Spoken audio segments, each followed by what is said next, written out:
नमस्कार, तपाईँ हेर्दै हुनुहुन्छ नेपाल पोस्ट। म गोविन्द चपगाई। आज मिति विक्रमसम्म 2079 साल श्रावण 20 गते शुक्रबार, इस्वीसम्म 2022 अगस्त 5 तारिक। विशेष गरी हिजो बसेको मन्त्री परिषदको बैठकले 4 मक्सिरमा संघ र प्रदेशको चुनाव एकै चरणमा गर्ने निर्णय गरेको छ। यसका नियमहरू के कस्ता रहेका छन् त? म्यादी प्रहरी भर्ना सम्बन्धी जानकारी, चुनावमा विद्युतीय भोटिङ मेसिन प्रयोग गर्न नपाइने सँगै यो सम्बन्धी सम्पूर्ण जानकारी, पछिल्लो क्रममा परिरहेको अविरल वर्षाले पारेको जनधनको क्षतिसँगै सडक अवरुद्धको बारेमा पछिल्लो अपडेट, देश तथा विदेशका हेर्नै पर्ने महत्त्वपूर्ण खबर, विभिन्न नेताहरूको भनाई, मौसम सम्बन्धी जानकारी, शेयर बजार, खेल खबरसँगै आज दिनभरि कहाँ के हुँदैछ त सम्पूर्ण जानकारीहरू लिएर शुभ बिहानी सँगै उपस्थित भइसकेका छौँ। हामीलाई कुन ठाउँदेखि हेर्दै हुनुहुन्छ अनि कस्तो लाग्दैछ त हामीप्रति कुनै प्रतिक्रिया छन् भने कृपया तलको कमेन्ट बक्समा आफ्नो प्रतिक्रिया उल्लेख गर्न नभुल्नुहोला। आउनुहोस् समाचार सुरु गरौँ। आजका मुख्य शीर्षकहरूबाट।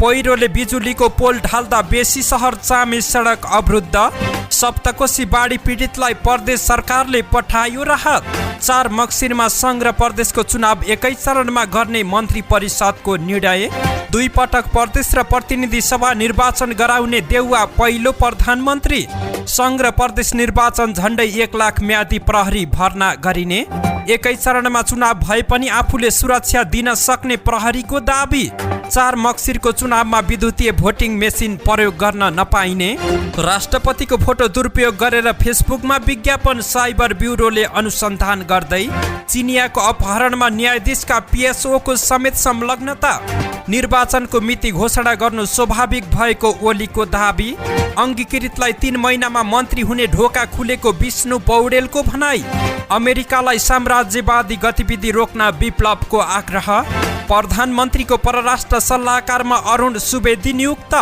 एमाले हनुमान जस्तै भएको विष्णु पौडेलको गुनासो, सप्तकोशी ब्यारेजको सबै ढोका खुल्ला गर्न अनेरासो बिउको माग, सत्ता गठबन्धनको बैठक आज, सिट बाँडफाँडको मोडालिटी बनाइने, आजदेखि मतदाता नामावली सङ्कलन स्थगित गरिने, नेपाल वायु सेवा निगमका कार्यकारी अध्यक्ष अधिकारी बर्खास्त, कोशी ब्यारेज निरीक्षण गर्न बिहारका सिंचाई मन्त्री सुनसरी पुगे, कोशी नदी पसेपछि उदयपुरको बेलकाका हजारौं बासिन्दा विस्थापित, 54 करोड खर्च गरिएको गौतम बुद्ध रङ्गशाला अल्पत्र, चौरमा झाडी फलाममा खिया, फोहोर उठाउन नसक्नेले किन छुटाएर राख भन्नु स्थानीयको आक्रोश, टिकटकमा डाक्टर उपचार विधिको अन्धाधुन्ध अनुकरण, बझाङमा 2 मतदान स्थल थप र 4 को स्थान परिवर्तन गर्न सिफारिस, 24 घण्टामा 760 जनामा कोरोना संक्रमण, शेयर बजार उच्च अङ्कले घट्यो, 3 अर्ब 76 करोड रुपियाँको कारोबार, फिल्मका गीत हिट हुँदा पुष्पलाई फाइदा, नेपाल T20 लिग विराटनगर र जनकपुरको लोगो सार्वजनिक र सूर्यकुमार यादव T20 वरियताको दोस्रो स्थानमा, बाबरको शीर्ष वरियता जोखिममा। अब सुन्नुहोस् पुरा समाचार। बाढी र पहिरोका कारण बिजुलीको पोल ढल्दा लमजुङ मनाङ जोड्ने बेसी सहर चामे सडक अवरुद्ध भएको छ। उक्त सडक खण्ड अन्तर्गत मर्स्याङदी गाउँपालिका 4 रामबजारमा हिजो बिहिबार बिहान सभा 11 बजेदेखि सडक अवरुद्ध भएको डुम्रे बेसी सहर चामे योजना कार्यालयका सूचना अधिकारी एवं इन्जिनियर पुरुषोत्तम अधिकारीले जानकारी दिए। सडक भन्दा माथिबाट पहिरो खसेको र पहिरोले सडकमा रहेको बिजुलीको पोल ढालेकाले सडक अवरुद्ध भएपछि कुनै पनि सवारी साधन सञ्चालन हुन नसक्दा यात्रु अल्पत्र परेका हुन्। यो समाचार तयार गर्दै गर्दाको समय अवधिसम्म अधिकारीले भने पहिरो पनि आएको छ। बिजुलीको पोल हटाउनलाई प्राधिकरणलाई भनेका छौं। पोल हटाएपछि ढुङ्गा माटा हटाएर सडक सञ्चालन गरिनेछ। 65 किलोमिटर उक्त सडक अवरुद्ध हुँदा विशेष गरी मनाङवासीलाई बढी असर परेको हो।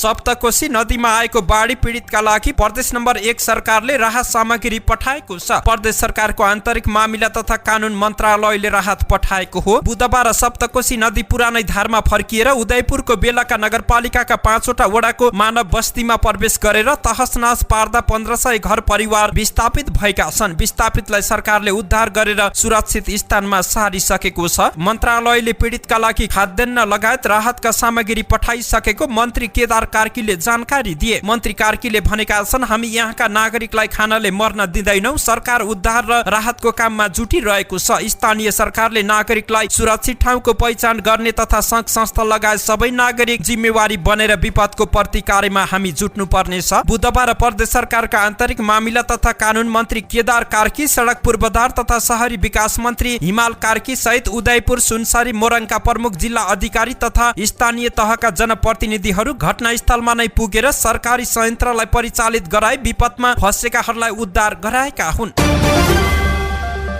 सरकारले प्रदेश र प्रतिनिधि सभा निर्वाचन मक्सिर 4 गते एकै चरणमा गर्ने निर्णय गरेको छ। हिजो बिहिबार बसेको मन्त्री परिषदको बैठकले प्रतिनिधि सभा निर्वाचन मक्सिर 4 गते गर्ने निर्णय गरेको एक मन्त्रीले जानकारी दिए। यसअघि बुधबार सत्तारूढ गठबन्धनका शीर्ष नेताहरू मक्सिर 4 मा प्रदेश र प्रतिनिधि सभा निर्वाचन गर्न सहमत भएका थिए।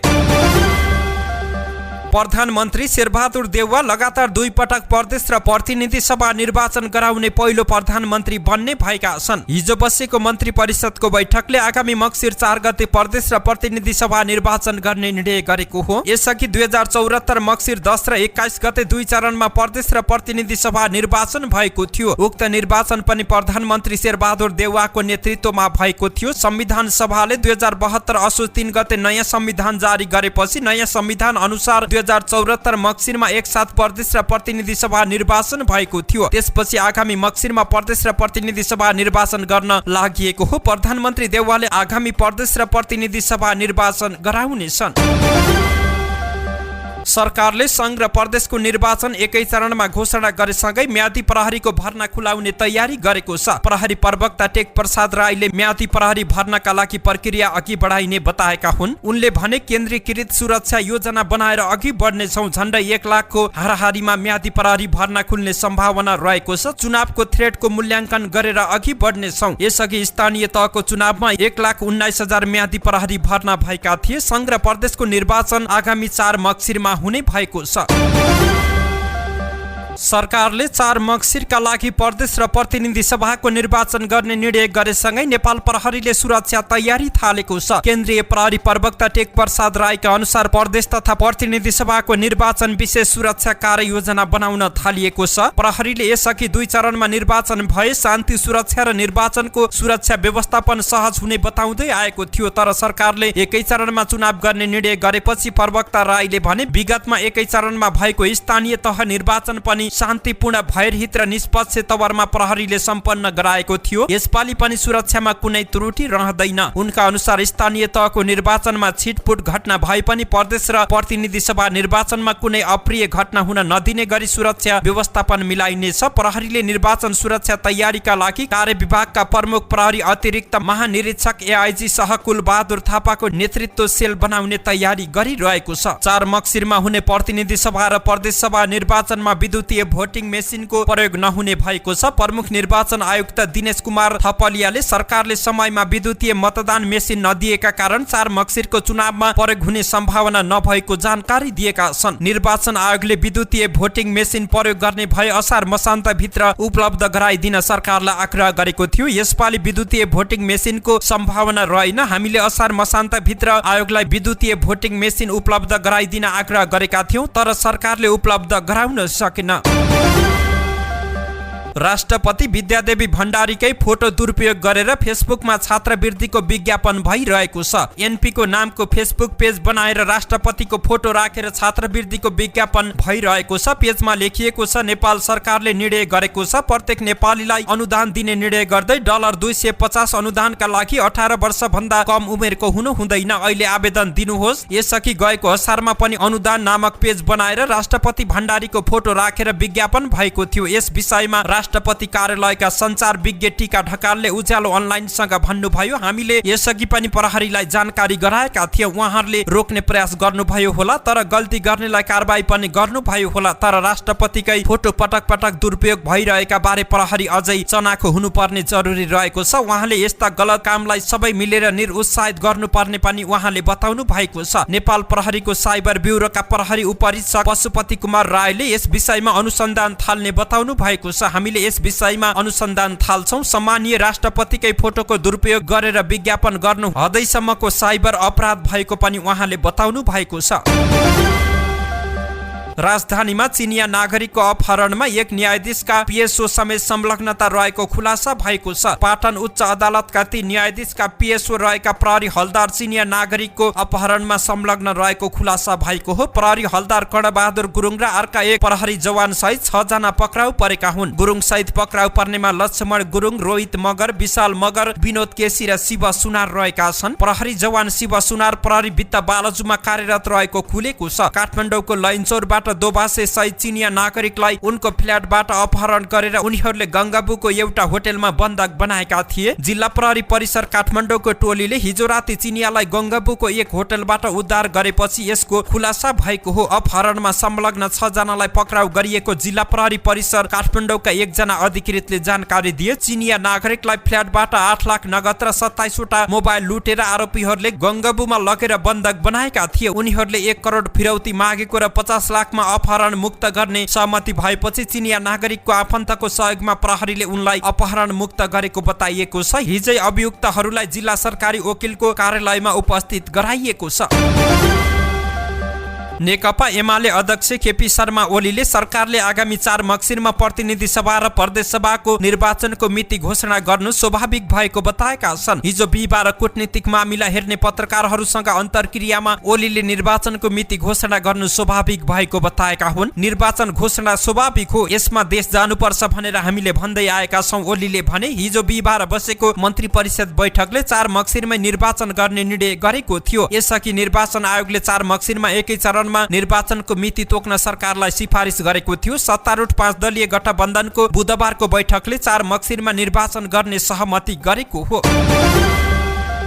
नेकपा एमालेका उपाध्यक्ष विष्णु पौडेलले नेकपा एमाले आर्थिक सामाजिक राजनीतिक रूपान्तरणको संवाहक भएको दाबी गरेका छन्। हिजो बिहीबार ललितपुरमा भएको कार्यकर्ता प्रशिक्षणमा बोल्दै उपाध्यक्ष पौडेलले नेपाली समाजमा क्रियाशील राजनीतिक शक्तिहरू मध्ये नेकपा एमाले निश्चित वर्गको प्रतिनिधि र निश्चित प्रवृत्तिको संवाहक शक्ति भएको बताएका हुन्। उनले भने यो प्रगतिशील शक्ति हो, सामाजिक आर्थिक रूपान्तरणको संवाहक शक्ति हो। उनले उत्पादक शक्तिको हित गर्ने मजदुर, किसान, न्यून पुँजीपति वर्ग, राष्ट्रिय पुँजीपति वर्गको हित एमालेले मात्रै गर्ने दाबी गरेका छन्। उनले एमालेले नै संविधानको रक्षा गर्दै प्रयोगमा जोड दिने पनि बताएका छन्। आफैले निर्माण गरेको संविधानको रक्षा, प्रयोग र विकासको गर्ने कुरामा जोड दिन्छ। यस्तै राष्ट्रिय स्वाधीनताको रक्षा गर्दै समाजवादको आधार निर्माण गर्ने पनि पौडेलको भनाइरहेको छ।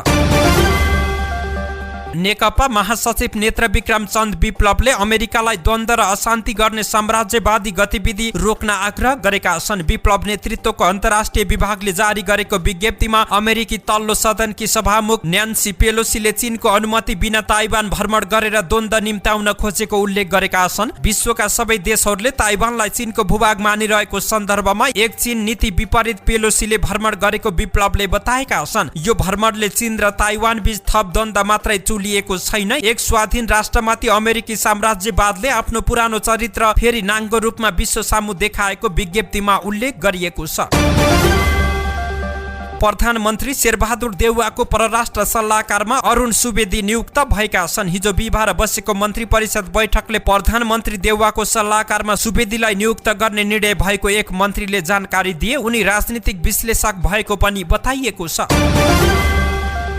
नेकपा एमालेका उपाध्यक्ष विष्णु पौडेलले एमाले हनुमान जस्तो पार्टी भएको गुनासो गरेका छन्। हिजो बिहीबार ललितपुरमा आयोजित प्रशिक्षण कार्यक्रममा बोल्दै उपाध्यक्ष पौडेलले जडीबुटी ल्याउन भनेर पठायो भने पहाड नै बोक्ने, तर पहाड बोकेको थाहा नै नपाउने अवस्थामा पुगेको बताएका छन्। एमाले हनुमान जस्तो भइसक्यो, जडीबुटी ल्याएर आउनुस् भन्दा पहाड बोकेर आउँछ, तर पहाड बोकेको थाहा पाउँदैन, यस्तो भएको छ एमाले। पौडेलले कार्यकर्ताहरूलाई भने विचार संगठन र जनमतको तागत एमालेले थाहा पाउनु पर्यो। कटुवा बैमान सेता हटाउँदै गतिशील बनाउँदै बलियो र व्यवस्थित पार्टी निर्माण गर्नुपर्छ। उनले गठबन्धन मात्र होइन, महागठबन्धन भयो भने पनि परास्त गर्ने जनमत निर्णय गर्न सक्ने तागत एमालेसँग मात्रै रहेको पनि दाबी गरेका छन्। एमालेको भातृ संगठन अनेरासोबिउले सप्तकोशी ब्यारेजको सबै ढोका खुल्ला गर्न आग्रह गरेको छ। भारतले सबै ढोका नखोलेका कारण कोशी आसपासका खेतीयोग्य जमिन र मानव बस्ती डुबानमा परेको भन्दै अनेरासोबिउले विज्ञप्ति मार्फत सबै ढोका खुला गर्न आग्रह गरेको हो। कोशी ब्यारेजमा खतराको संकेत स्वरूप रातो बत्ती बलिसक्दा पनि भारतले सबै ढोका नखोलेका कारण कोशी आसपासका खेतीयोग्य जमिन र मानव बस्ती डुबानमा परेको छ। अध्यक्ष सुनिता बरालले जारी गरेको विज्ञप्तिमा भनिएको छ, बाढी र डुबानका कारण ठूलो संख्यामा मानिसहरू घरबार विहीन भएका छन्। ठूलो संख्यामा कृषि उपज एवं आर्थिक र भौतिक संरचनामा क्षति पुगेको छ। पीडित नागरिकहरू यातायात, विद्युत, खानेपानी जस्ता अति आवश्यक वस्तु तथा सेवाको उपयोग गर्न वञ्चित भएका छन्। प्राकृतिक प्रकोपलाई न्यूनीकरण गर्न सकिने विकल्प हुँदाहुँदै पनि त्यसतर्फ गम्भीर नहुने सरकारी उदासीनताका कारण पनि दिन प्रतिदिन ठूलो मात्रामा क्षति हुँदैछ। सरकारले कूटनीतिक पहल मार्फत कोशी ब्यारेजका सबै ढोकाहरू खुलाउन आवश्यक पहल यथाशीघ्र गरोस्। कोशीको बाढीबाट हुने सम्भावित क्षतिलाई नियन्त्रण गर्न गोताखोर सहितको नेपाली प्रहरी, सशस्त्र प्रहरी र नेपाली सेनाको टोली तयारी अवस्थामा राख्न आग्रह पनि अनेरासोबिउले गरेको छ। सत्ता गठबन्धनको बैठक आज शुक्रबार बिहान 9 बजे प्रधानमन्त्रीको सरकारी निवास बालुवाटारमा बस्ने भएको छ। हिजो बिहिबार बसेको मन्त्री परिषद बैठकबाट प्रदेश र प्रतिनिधि सभा निर्वाचन मक्सिर 4 गते गर्ने निर्णय गरेपछि 5 दलीय गठबन्धनमा बैठक बस्न लागेको हो। सत्ता गठबन्धनको बैठकमा सिट बाँडफाँडको मोडालिटी बनाउने विषयमा छलफल हुने गठबन्धनका एक नेताले बताए। भागबण्डाको विषयमा शीर्ष नेताहरू आफ्नो धारणा राख्ने भएका छन्। त्यस बमोजिम नै सिटको टुङ्गो लाग्ने भएको छ। सिट बाँडफाँड गर्ने विषयमा शीर्ष नेताहरूले कार्यदल बनाएर मोडालिटी तयार गर्ने तयारी गरेका छन्। सिट बाँडफाँडसँगै प्रधानमन्त्री, राष्ट्रपति, उपराष्ट्रपति, सभामुख, उपसभामुख लगायत राजकीय पदमा समेत एउटा समझदारी बनाउने तयारी गरिएको छ। सरकारले आगामी मक्सिर 4 गतेका लागि प्रतिनिधि सभा र प्रदेश सभाको निर्वाचन मिति तोकेसँगै मतदाता नामावली संकलनको काम स्थगित हुने भएको छ। आज शुक्रबारदेखि देशभर भइरहेको मतदाता नामावली संकलनको काम स्थगित हुने निर्वाचन आयोगले जनाएको हो। गत स्थानीय तह निर्वाचनको मतगणना कार्य सम्पन्न भएपछि आयोगले छुटेका व्यक्तिहरूको नामावली संकलन गरिरहेको थियो। सरकारले नेपाल वायु सेवा निगमका कार्यकारी अध्यक्ष युवराज अधिकारीलाई बर्खास्त गरेको छ। हिजो बिहिबार बसेको मन्त्री परिषदको बैठकले निगमका कार्यकारी अध्यक्ष अधिकारीलाई बर्खास्त गरेको एक मन्त्रीले जानकारी दिए। उनीमाथि कर्मचारीमाथि दुर्व्यवहार गरेको लगायत आरोप रहेका थिए। उनलाई जेठ 26 गते संस्कृति, पर्यटन तथा नागरिक उड्डयन मन्त्रालयले स्पष्टीकरण सोधेको थियो। भारतको बिहारका जल संसाधन सिंचाई मन्त्री सञ्जय कुमार झा कोशी ब्यारेजको निरीक्षण गर्न सुनसरी आएका छन्। यस क्रममा उनले सुनसरीमा रहेको कोशीको पूर्वी तटबन्ध अवलोकन गरेका छन्। कोशी नदी ओभरफ्लो भई उदयपुरको बेलका नगरपालिका डुम्रीबोटेमा रहेका मानव बस्तीमा नै प्रवेश गरिरहँदा छिमेकी देश भारत बिहारका मन्त्री झा नेपाल आएका हुन्। बिहारका सिंचाई मन्त्रालय अन्तर्गत र कोशी योजना अन्तर्गतका कर्मचारीहरू उनको टोलीमा रहेका छन्। यो समाचार तयार गर्दै गर्दाको समय अवधिसम्म सप्तरीका जनार्दन गौतमका अनुसार उनी सप्तरी पनि पुग्न सक्ने भएकाले सप्तरीको पनि सुरक्षा व्यवस्था कडा पारिएको छ। नेपालको पूर्वी पहाडी क्षेत्रमा केही दिनदेखि नै अविरल वर्षासँगै कोशीको बहाव बढ्दा सुनसरी, सप्तरी, उदयपुर लगायत जिल्लाका बासिन्दा प्रभावित भएका छन्। कोशीको बाढी बस्तीमा प्रवेश गर्न थालेपछि ठूलो संख्यामा मानिसहरू सुरक्षित स्थानतर्फ विस्थापित भएका छन्। हरेक वर्ष कोशीमा आएको बाढीका कारण भारतको बिहारका बासिन्दाहरू पनि प्रभावित हुने गरेका छन्। नेपालमा भने पछिल्लो केही दिन यता कोशीको बहाव बढे पछि ब्यारेजमा रहेका 56 मध्ये 46 वटा गेट खुल्ला गरिएको छ।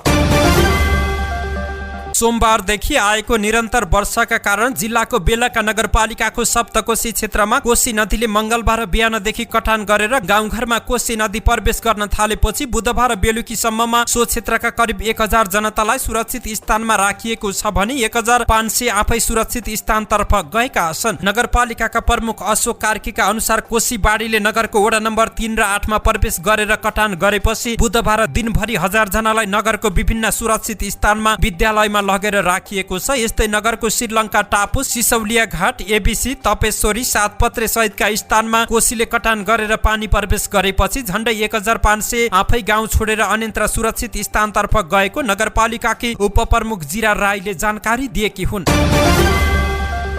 चितवनमा निर्माणको चरणमा रहेको गौतम बुद्ध अन्तर्राष्ट्रिय क्रिकेट रङ्गशाला अल्पत्र अवस्थामा पुगेको छ। रङ्गशाला निर्माणको नेतृत्व लिएको धुर्मु सुन्तली फाउन्डेसनले आर्थिक सङ्कटका कारण काम गर्न नसकेको बताउँदै निर्माणबाट अलग भएपछि रङ्गशाला अल्पत्र परेको हो। जिल्लाको भरतपुर महानगरपालिका 15 रामपुरमा निर्माणाधीन गौतम बुद्ध अन्तर्राष्ट्रिय क्रिकेट रङ्गशाला अल्पत्र अवस्थामा पुगेको 11 महिना भइसकेको छ। अल्पत्र अवस्थामा पुग्दा बनेको संरचना पनि बिग्रिन थालेका छन्। हास्य कलाकार द्वय सीताराम कटेल धुर्मुस र कुञ्चना घिमिरे सुन्तलीले 2074 चैतमा आम नागरिकबाट आर्थिक सहयोग जुटाएर क्रिकेट रङ्गशाला बनाउने घोषणा गर्नु भएको थियो। उहाँहरूले 2075 साल माघ 16 गते रङ्गशाला निर्माणको काम सुरु गर्नु भएको थियो। रङ्गशालाको भौतिक प्रगति 35% पुगेको थियो। 30,000 जनाको क्षमताको हुने रङ्गशालामा 3,000 दर्शकले बसेर खेल हेर्न मिल्ने प्यारापिटको पहिलो चरणको काम सकिएको थियो। प्यारापिटका 286 वटा पिलर उठाइएको छ। प्यारापिट तयार भएर भिआइपी टावर बनाउन थालिएको थियो। टावर 1 को पिलर उठाइसकेर बीम ढलान भएको छ। 8 वटा पिच बन्न बाँकी थिए। दोस्रो टावरको काम हुँदै गर्दा धुर्मु सुन्तली फाउन्डेसन रङ्गशाला निर्माणको चरणबाट बाहिरिएको थियो। अनाम नगरका रोशन पाण्डेको घर धोबी खोला किनारमा रहेको छ। करिब 1 हप्ता अगाडि राति खोलामा केही फालेको आवाज आएपछि उठेर हेर्नुभयो। उठेर हेर्दा फोहोर फालेको थाहा भयो। तर उहाँले थाहा पाएर उठेर हेर्दा फाल्ने मान्छे मोटरसाइकल कुदाएर टाढा पुगिसकेको थियो। पाण्डेको घर अगाडि फोहोर थुप्रिएको 1 हप्ता भइसक्यो। फोहोर छुट्याउन भनेर महानगरले भन्यो, तर फोहोर उठाउन नआएको 7 दिन भइसक्यो। पाण्डे आक्रोश पोख्नुहुन्छ। महानगरले विभिन्न बहानाबाजी गरेर फोहोर उठाउँदैन। कहिले फाल्न दिएन भन्छ, कहिले बाटो छैन भन्छ। यसपटक के भन्ने हो, अहिलेसम्म के भन्ने कारण आएको छैन। स्थानीयका अनुसार यसपटक काठमाडौँमा फोहोर नउठेको 8 दिन भइसक्यो। तर यसपटक महानगरले पहिले धेरै मान्छेको आवत जावत हुने र सबैको आँखामा पर्ने न्यू रोड गेट, भूगोल पार्क, सुन्दारा, मखन जस्ता ठाउँको चोकको फोहोर भने उठाएको छ। तर न्यू रोडमै पनि रञ्जना गल्लीमा भने फोहोर थुप्रिएको छ। रञ्जना गल्लीमा लुगा जुत्ताको होलसेल गरेर बस्नुभएका रोशन सिर्चन भन्नुहुन्छ, महानगरले यो दिन गाडी आउँछ यसरी फोहोर छुट्याएर राख्ने भनेर भन्यो, तर उसले भनेको समयमा न त गाडी आयो न त फोहोर नै उठ्यो। उहाँको आक्रोश छ, उठाउन नसक्नेले किन भन्नु। कमलादी चोकमा प्रज्ञा प्रतिष्ठानको बाहिरी पर्खालमा फोहोरको त्यस्तै डङ्गुर देख्न सकिन्छ। हिमालय ब्याङ्कमा सेक्युरिटी गार्डको काम गर्ने अशोक तमाङ फोहोरको कारण रुगाखोकी लागेर बिरामी भएको बताउनु भएको छ। उहाँ भन्नुहुन्छ, यो फोहोरले बिरामी नै बनाइसक्यो। कहिले उठाउने हो थाहा छैन। पहिले पनि यस्तै फोहोर थियो, केही समय उठेपछि फेरि अहिले थुप्रिएको छ। हरेकको हातमा मोबाइल छ र हरेकको मोबाइलमा टिकटक एप्लिकेसन पनि रहेको छ। अर्थात् जमाना टिकटकको छ। तन्नेरी पुस्ताको के कुरा कवि कलाकारदेखि डाक्टर पाइलटसम्म यसमा झुम्बिएका छन्। यद्यपि टिकटक दुरुस्तै त्यस्तै भएको छ। जस्तै कि नेपालमा एउटा प्रचलित उखान छ, जान्नेलाई श्रीखण्ड नजान्नेलाई खुर्पाको भिड। कतिले टिकटकबाटै नेम र फेम कमाएका छन्, अर्थोपार्जन गरेका छन्। कतिले भने टिकटकको हुनसम्म दुरुपयोग गरेका छन्। कतिले यसलाई अमूल्य सूचना प्रवाहको माध्यम बनाएका छन् भने कतिले यसलाई फगत मनोरञ्जनको साधन बनाएका छन्। टिकटक प्रयोगकर्ताको यो भिडमा मिसिएका छन् चिकित्सकहरू पनि। कोही चिकित्सक टिकटकमा नाचगान गरिरहेका छन्, कोही स्वास्थ्य परामर्श दिइरहेका छन्। स्वास्थ्यप्रति मान्छेको सरोकार हुने नै थियो। कुनै चिकित्सकले निशुल्क बाँड्ने यस्ता सुझावलाई उनीहरूले राम्ररी पछ्याइरहेका छन्। टिकटकमा फलोअर्सको महले हो या कर्तव्य बोधले चिकित्सकहरू टिकटकमा तछाड मछाड गरेर हाजिर हुने गरेका छन्। तर चिकित्सकले टिकटक मार्फत दिने स्वास्थ्य सुझाव कति उपयोगी छन्? टिकटक हेरेर कुनै स्वास्थ्य सुझाव अनुसरण गर्न सकिन्छ? यो कति विश्वसनीय, भरपर्दो र प्रभावकारी छ भन्ने विषयमा प्रश्न उठेको छ। टिकटकमा सक्रिय डाक्टर कल्याण सुवेदी साउन 18 मंगलबार मुसाको उपचार सम्बन्धी 1 मिनेटको भिडियो पोस्ट गरेका छन्, जसमा उनले छालामा मुसा आउनुको कारण र त्यसबारे समाधान बारे बताएका छन्। भिडियो 5 घण्टामा करिब 8,000 जनाले हेरिसकेका छन्। उनी आफूलाई डाक्टर अफ नर्स प्र्याक्टिसनर भनेर चिनाउने गर्दछन्। सुवेदी फेसबुक तथा टिकटक दुवै माध्यममा उत्तिकै सक्रिय रहेका छन्। सुवेदीको फेसबुकमा 8 लाख बढी, टिकटकमा 5.5 लाख फलोअर्स रहेका छन्। उनी बेला बेला जनस्वास्थ्य सम्बन्धी विभिन्न भिडियो पोस्ट गरिरहने गरेका छन्। छातीको बायाँतर्फ किन दुख्छ, मुटु किन पोल्छ, खोकी लाग्नु मुटुको समस्या हो होइन र मुटु कसरी स्वस्थ राख्ने जस्ता समस्या बारे ससाना भिडियो क्लिप बनाएर पोस्ट गर्छन्। मुटु रोग विशेषज्ञ डाक्टर अनिल भट्टराईका टिकटकमा 15,000ले फलो गरेका छन् भने 1,92,000 बढीले लाइक गरेका छन्। आगामी संघीय तथा प्रदेश निर्वाचनको लागि बझाङमा 2 मतदान स्थल थप गर्न सिफारिस गरिएको छ। जिल्ला मतदान स्थल केन्द्र पुनरावलोकन सिफारिस समितिको बैठकले मतदान स्थल थप गर्न सिफारिस गरेको हो। प्रमुख जिल्ला अधिकारी बाबुराम अर्यालको अध्यक्षतामा बसेको बैठकले 26 पाथिभेरा गाउँपालिका 5 को चन्द्रोदय माध्यमिक विद्यालय खतेडा र केदारसिंह गाउँपालिका 4 को सिच्छोदय माध्यमिक विद्यालय बागथलामा केन्द्र थप गर्न सिफारिस गरेको हो।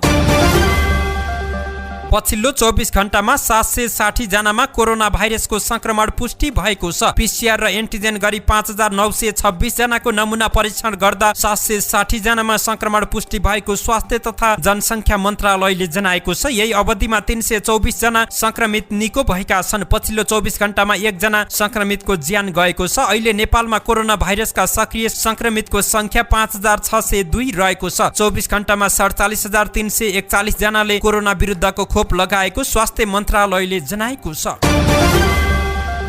शेयर बजार हिजो बिहिबार उच्च अङ्कले घटेको छ। शेयर बजार परिसूचक नेप्से हिजो 38.61 अङ्कले घटेर 2148.16 बिन्दुमा झरेको हो। हिजो सबै समूहको शेयर घटेकोमा व्यापार विकास बैंक, जलविद्युत उत्पादन र लघु वित्त समूहको शेयर उच्च अङ्कले ओह्रालो लागेको छ। 215 वटा कम्पनीको 85,69,000 किता शेयर 3 अर्ब 76 करोड 80 लाख रुपियाँमा कारोबार भएको छ। सबैभन्दा धेरै शिवम सिमेन्टको 25 करोड 22 लाख रुपियाँको शेयर किनबेच भएको छ। युनाइटेड मर्दी हाइड्रोको शेयर 9.5% भन्दा धेरैले घटेको छ। यस्तै हिमाल दोलखा हाइड्रोसाल ट्रेनिङ र विशाल बजार कम्पनीको शेयर 5% भन्दा धेरैले घटेको छ। समग्रमा बजार राताम्य हुँदा पनि विन्ध्यवासिनी हाइड्रोको शेयर 10% बढेको छ। कतिपय कलाकार आधा दर्जन बढी फिल्म अभिनय गर्दा पनि चर्चामा छाउन सक्दैनन्। यो मामलामा लक्की छन् अभिनेता पुष्प खड्का। उनी भने हरेक फिल्म मात्र होइन, फिल्मको गीतबाट पनि चर्चामा रहने गरेका छन्। जसको जल्दो बल्दो उदाहरण प्रदर्शनको तयारीमा रहेको फिल्म कृष्ण लीलालाई लिन सकिन्छ। फिल्मको ए मेरो हजुर र म निदाउँदा दुवै बोलको गीत अहिले चर्चामा रहेको छ। गीतसँगै उनी पनि 3 भदौबाट प्रदर्शनमा आउने यो फिल्मको ए मेरो हजुर टिकटकमा समेत भाइरल रहेको छ। पुष्पका लागि गीत सङ्गीतले सधैँ साथ दिएको देखिन्छ। उनी अभिनीत फिल्मका गीत सङ्गीत हिट हुँदा उनको करियरलाई नै फाइदा मिलिरहेको छ। उनको अभिनय करियरले उचाइ लिएको फिल्म मङ्गलमको पर्ख पर्ख मायालु बोलको गीत पनि बम्पर हिट भयो। यो गीतका कारण फिल्म रिलिज अगाडि उनी दर्शकमाझ परिचित भएका थिए। त्यस्तै केही अगाडि रिलिज भएको फिल्म मारुनीको पनि हानी मैले झटारो गीत हिट भएको थियो, जसको कारण पुष्पलाई मात्र होइन फिल्मको व्यवसायलाई पनि फाइदा पुगेको थियो। नेपाली टी20 लिगको 2 franchise team Biratnagar super kings र जनकपुर रोयल्सको लोगो सार्वजनिक भएको छ। हिजो बिहिबार राजधानीमा एक कार्यक्रमका बीच 2 टिमको अफिसियल लोगो सार्वजनिक गरिएको हो। दुवै टिम भारतीय मालिकको स्वामित्वमा रहेको छ। यसअघि लुम्बिनी अल स्टार्सले लोगो सार्वजनिक गरिसकेको छ। नेपाल क्रिकेट संज्ञानको आयोजनामा पहिलो संस्करणको नेपाल टी20 लिग आगामी असोज 5 देखि कार्तिक 5 गतेसम्म त्रिवी क्रिकेट मैदान कीर्तिपुरमा हुनेछ। विराटनगर सुपर किङ्सको तर्फबाट फेस अफ विराटनगरको रूपमा रहेका मन्दिरा लाल भानीले नेपाल टी20 लिगको पार्ट बन्न पाउँदा खुसी व्यक्त गरे। उनले भने यो लिगको पार्ट बन्न पाउँदा खुसी रहेका छौं। क्रिकेट मेरो डिएनमै रहेको छ, त्यसैले म यहाँ आउँदा खुसी रहेको छ। नेपालमा क्रिकेट धेरै चर्चित भएको सुनेको छु। विराटनगर डायमन्ड डिजी क्याम्प प्रणाली भारतको स्वामित्वमा रहेको छ। यस्तै जनकपुर गोल्ड स्पोर्ट प्रणाली भारतको स्वामित्वमा छ। जनकपुरका मालिक गोविन्द खण्डवालले नेपाल टी20 लिगको हिस्सा बन्न पाउँदा खुसी लागेको बताएका छन्। भारतका उदयमान ब्याटर सूर्यकुमार यादवले टी20 अन्तर्राष्ट्रिय क्रिकेटको ब्याटिङको वरियताको फड्को मारेका छन्। सूर्यकुमार यादवको फड्कोसँगै वरियताको पहिलो नम्बरमा रहेका पाकिस्तानका कप्तान बाबर आजमको वरियता गुम्ने खतरा बढेको छ। यादव वेस्ट इन्डिजसँगै चलिरहेको श्रीलङ्कामा राम्रो लयमा रहेका छन्। आइसिसीले बुधबार गरेको वरियताको साप्ताहिक अपडेटमा यादव 3 स्थान सुधार गरेर दोस्रो स्थानमा पुगेका छन्। सूर्यकुमार यादव शीर्ष स्थानमा बाबर आजम भन्दा जम्मा 2 रेटिङ अङ्कले मात्रै पछि रहेका छन्। बाबरको 818 र यादवको 816 रेटिङ अङ्क रहेको छ। धन्यवाद। यस्तै ताजा समाचारको लागि नेपाल पोस्ट हेर्दै गर्नुहोला।